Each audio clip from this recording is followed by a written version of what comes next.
কখনো কখনো কাউকে ভুলে সামনে এগিয়ে যাওয়ার সিদ্ধান্ত নেওয়াটা কঠিন, কিন্তু একবার যদি আপনি সামনে এগিয়ে যেতে পারেন তবে পেছন ফিরে দেখবেন আপনার জীবনের শ্রেষ্ঠ সিদ্ধান্তটাই আপনি নিয়েছিলেন।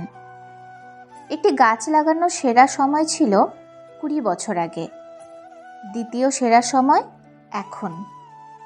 দৃঢ় প্রতিজ্ঞা করুন, কারণ আমাদের প্রতিজ্ঞা এক সময় আচরণে পরিণত হয়। কখনো অন্যের সঙ্গে নিজের তুলনা করবেন না। যখনই আপনি তুলনা করবেন তখন আসলে আপনি নিজেই নিজেকে ছোট করবেন।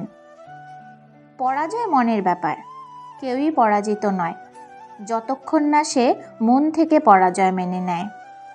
জীবনে পাওয়ার হিসাব করুন, তাহলে না পাওয়ার দুঃখ থাকবে না। নিচের দিকে তাকিয়ে থাকলে আপনি কখনো রংধনু দেখতে পারবেন না। যদি ভালোভাবে বাঁচতে চান তাহলে মনে রাখবেন, সমস্যাকে তুচ্ছ জ্ঞান করতে হবে, আশীর্বাদকে গণ্য করতে হবে। দুঃখগুলোকে অনেক বড় মনে হয় সুখগুলোর চেয়ে, কিন্তু একটা সফলতাকে অনেক বড় মনে হয় হাজার ব্যর্থতার চেয়ে।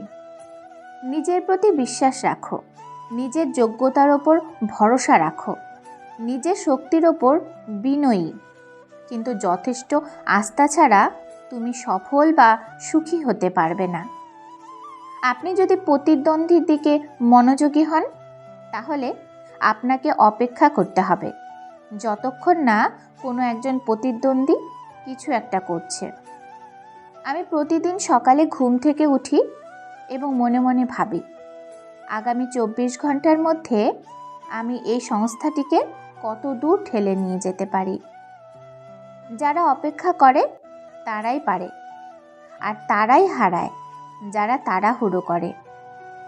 মানুষের সেই জিনিসকে নিয়েই আগে এগিয়ে যাওয়া উচিত যেই জিনিসকে নিয়ে সে ভীষণ উৎসাহী, কারণ অন্য কিছু করার চেয়ে তার সেই কাজটাই করতে আনন্দ লাগতে পারে।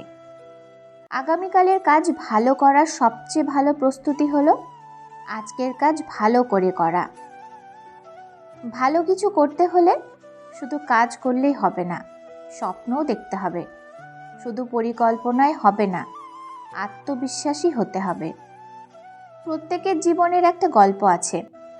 অতীতে ফিরে গিয়ে গল্পের শুরুটা কখনো পরিবর্তন করা সম্ভব নয়, কিন্তু কঠোর পরিশ্রমের মাধ্যমে তুমি গল্পের শেষটা চাইলেই নতুন করে সাজিয়ে তুলতে পারো।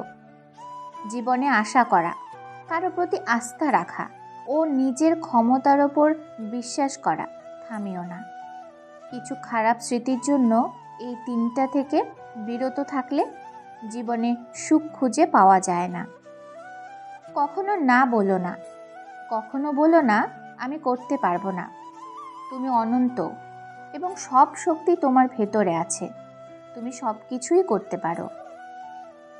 জীবন হলো একটা কঠিন পরীক্ষার নাম, যে পরীক্ষায় প্রত্যেকের জন্য প্রশ্নপত্রটা ভিন্ন ভিন্ন।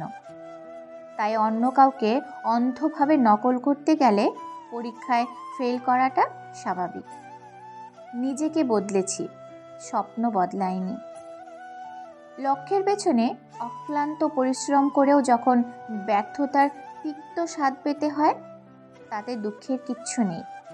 এই কঠোর পরিশ্রমের ভেতর দিয়ে তুমি হয়ে উঠেছ আরও শক্তিশালী, আরও অভিজ্ঞ, আরও দক্ষ। এটাই তো সত্যিকারের বিজয়। ভিডিওটি এই পর্যন্তই। যদি ভিডিওটি ভালো লাগে তাহলে লাইক কমেন্ট করুন আর চ্যানেলটি সাবস্ক্রাইব করে বেল আইকন বাজিয়ে দিন। ধন্যবাদ।